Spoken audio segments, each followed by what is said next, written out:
All right, well, had breakfast. Didn't feel much like eating, but I knew I needed to get some fuel in me.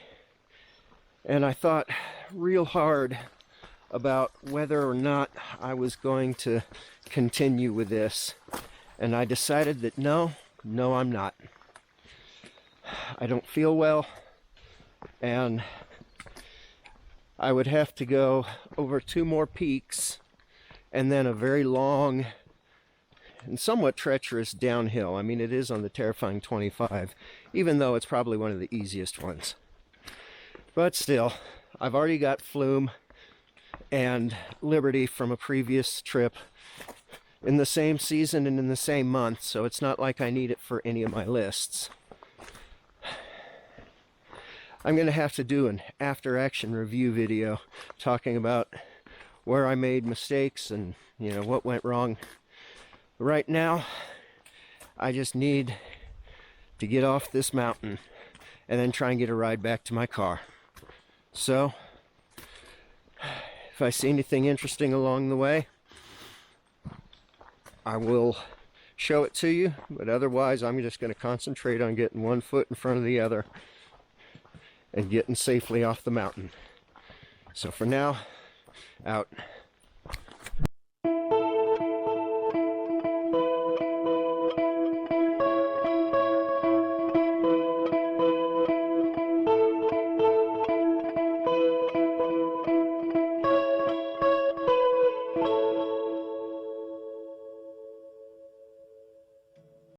All right, so this is going to be interesting, and I don't want to try and film while I cross. So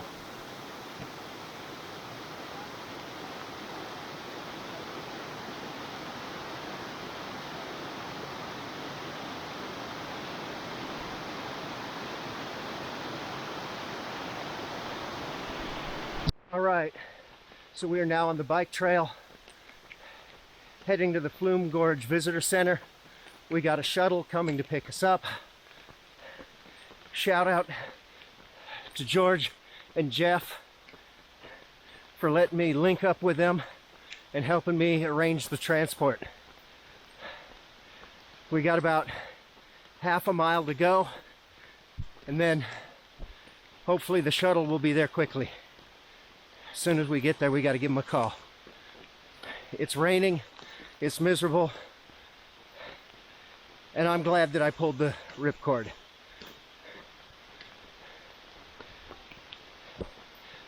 Hope you all have a blessed day, and if you didn't enjoy this video, I hope you at least learned from it.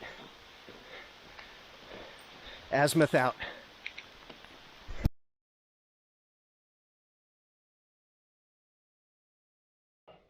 So in the Army, when you have a mission, whether it's training or the real deal, afterwards, you do what's called an after-action review. The purpose of the after-action review is to look at what happened, figure out where you did things that you could have done better, find out where your mistakes were made so that you don't make them again. Because you want to learn from your mistakes instead of continuing to repeat them. So I wanted to do an after-action review of this last hike. And so the last portion of this video is going to be dedicated to that. All right?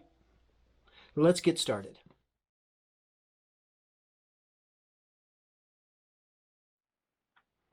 So the first part of any after-action review is the plan, what was supposed to happen, and then we'll look at what actually happened.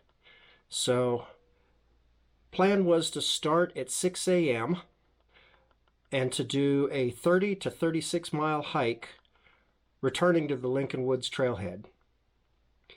Day 1 was supposed to be Lincoln Woods to the Geo tent site, which is about 12 miles. Day 2, the Geo tent site to the Garfield tent site, about 7 miles. And day 3, the Garfield tent site to the Liberty Springs tent site, which is also about 7 miles. And then day 4 was Liberty Springs tent site to the Lincoln Woods trailhead, which also was about 7 miles. The weather forecast, day 1 was supposed to be clear to cloudy with lows in the mid-50s, highs in the low 60s. Day 2 was supposed to be cloudy with a low of 48 and a high of 61. Day 3 was supposed to rain in the overnight, stopping by 8 a.m. with lows in the mid-40s, highs in the upper 50s. And day 4 was supposed to be rain throughout the day with low of mid-50s, high of mid-60s. So what actually happened? Day 1 happened as planned. I summited the Bond Cliffs, Bond and West Bond, and got to the Geo tent site for a total of about 12 miles. Day 2, I attempted to combine day 2 and day 3. I summited South Twin and Galehead, and then made the decision at the Garfield tent site to move on and continue and summit Lafayette and Lincoln for a total of about 14 miles. On day 3, I pulled the ejection cord and exited down Liberty Springs Trail to get a shuttle to the car. The highs were actually significantly higher than predicted, mid to upper 70s. So that might have been one problem. It was definitely much warmer than I expected. And of course, the fact that I pulled a double on day 2 greatly led to my inability to complete the loop. My pack weight wasn't too bad. It was 38 pounds. I've certainly hiked with heavier. My base weight was 23.5 pounds. I had 11 pounds of consumables, including water, and then the clothing I was wearing was 3.5 pounds. Day 1, I did 12.1 miles with 4,181 feet of elevation gain. Day 2, I did 14.3 miles with 4,803 feet of elevation gain. So I think on day 2, when I got to the tent site, it was only noon, and I still felt pretty good. The previous day, I had done 12 miles, but a good portion of that was flat land, and I just really felt like an extra 2 miles over what I'd done the day before wouldn't be a big deal. Number one, it was my second day, so I started out somewhat tired. And number two, it was 14 miles, but all of it was either up or down. There was very little flat. And so that really took it out of me. The other problem that happened during day 2 was I lost my water filter kit. I'm not sure where.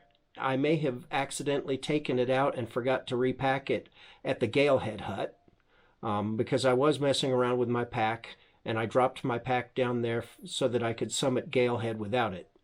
Since it's only, 0.4 of a mile each way, it seemed a no-brainer to just go up and go down. But I didn't discover that until the top of Lafayette. Partially that was because when I got to Garfield, I knew that I still had to go up Garfield and then I had to go up Lafayette. And I thought, I've got plenty of water. I'll wait until I summit Lafayette and hit the seep spring. So I didn't check my pack, so I didn't know that it was missing. So when I got to Lafayette and discovered it was missing, I was kind of in a little bit of a world of hurt because I was almost out of water and I had no way of getting more. Thankfully, there were lots of people up there and they were able to help me out. Everybody gave me a little bit because they were going right past Greenleaf Hut, so they could just fill up there.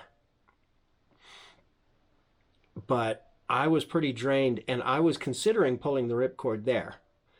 Somebody convinced me that going on to Liberty Springs would be a smart thing to do, and in hindsight, I agree. It was a good choice. Had I attempted to go down that day, number one, I had no way of getting transportation to my car, and number two, It would have been, I want to say it's about 4 miles from the summit back down to the trail. And it's not an easy 4 miles. I've gone down Old Bridle Path before, and it's not easy, and I wasn't feeling very good, so I would have had a hard time of it. Plus, the hut was there. I probably would have stopped in the hut and just wanted to hang out. By the time I got to camp, I was exhausted and I was feeling a bit nauseous, probably because of dehydration and maybe some heat cramps. But because I was nauseous, I didn't eat. And I don't think that was a bad decision. By that point, the issues were there. And I don't think it would have changed anything. And I fear that if I had forced myself to eat, that I would have then thrown it up. And obviously that's not something you want to do around camp, because it'll attract things. So the next morning, I woke up and I determined that yes, getting out was the best solution. Additionally, there was a couple of guys who had also decided to pull the plug on theirs, though they were already planning on going down Liberty Springs because they were just doing a section of the AT. But they were supposed to then turn around and go straight back up the Kinsman's, and they decided that they didn't have it in them. So we were able to combine our resources to get a shuttle that would take us to their car, and then they drove me to my car, and that's how I got out. I was still dehydrated, but I managed to boil some water and make some grits, so I was able to have a little breakfast. So I got a little fuel in me, but I was still feeling nauseous, and I don't think it would have been enough to get me over the next 2 peaks that I needed. Also, it was supposed to rain overnight but stop. And instead, what we got was rain starting at about 4 a.m. and continuing all day. And my rain gear wet through within the first hour of hiking. So, lessons learned. Number 1, make the plan and stick to the plan. I'm not going to say don't be willing to change the plan based on how you feel, but that should usually be a downgrade rather than an upgrade. Because of how I felt, I went ahead and pushed harder than was wise. Number 2, check your gear. Make sure. One problem that I ran into was the fact that I have a water filter and I have water purification tablets, and they were in the same bag. So when I lost that bag, I lost it all. The only thing I had left was boiling, and I didn't have something that I could take boiling water and pour it into without damaging the container. So I had to borrow other people's filters, which worked for me, but isn't something that you really want to depend on. So next time I'm going to separate those two into 2 separate areas. That way, if I lose one, I don't lose it all. But in spite of the fact that I wasn't able to actually complete the Pemi loop, and I would like to come back and try it again sometime, I was able to summit all 6 of the peaks that I needed and 2 additional peaks. Ironically enough, it's in the same calendar month as when I originally summited those, so they won't count for the 4 seasons or the grid or anything else. But I did summit those peaks. Number 2, I did 2 full nights out, unsupported. Nobody helped me. And while I did pull the plug early, I consider this a successful hike. So, thank you for listening. I hope you learned a little something from my mistakes, and that this failure won't discourage you from getting out there and finding your own limits. And you'll make your own mistakes. The trick is to make sure that those mistakes aren't fatal. And I think that I showed one way to do that. So thank you for watching the video. Have a blessed day. Azimuth out.